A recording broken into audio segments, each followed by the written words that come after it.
We're here with Dr. Derrell Peel, our livestock marketing specialist. So Derrell, what did the latest cattle on feed report tell us? You know, this latest cattle on feed report showed placements in March were down more than expected at about 12% from a year ago. Marketings in March were down even more than that, about 14% from a year ago.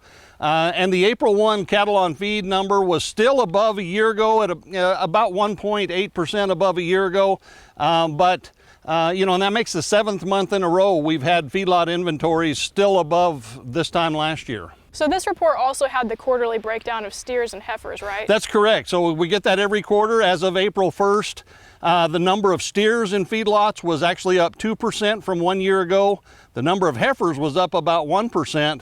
But the thing we're really watching in these in that number is the heifers as a percent of the total feedlot inventory. So it's been running about 40%. It was just under 40% in January.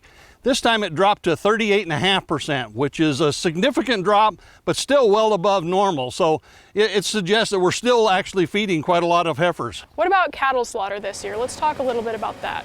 You know, cattle slaughter is down. Again, in total, there's less cattle in the country, so steer and heifer slaughter are both down, as well as cow slaughter.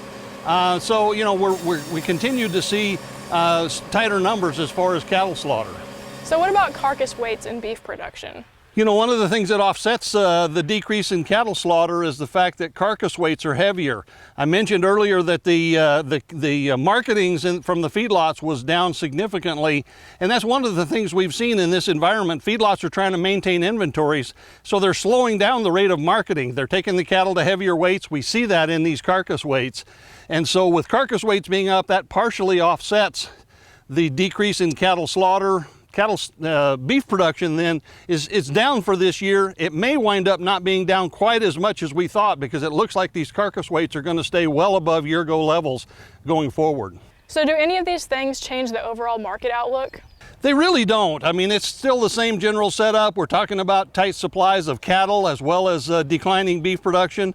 It changes the timing just a little bit, and that's usually what we're trying to figure out as we go forward. But on an annual basis, it certainly doesn't change the picture very much. Beef production may be just a slightly higher than we earlier thought. That is to say, it won't decrease maybe quite as much. But overall, the picture hasn't really changed at all. All right, thanks, Derrell. Derrell Peel, Livestock Marketing Specialist here at Oklahoma State University.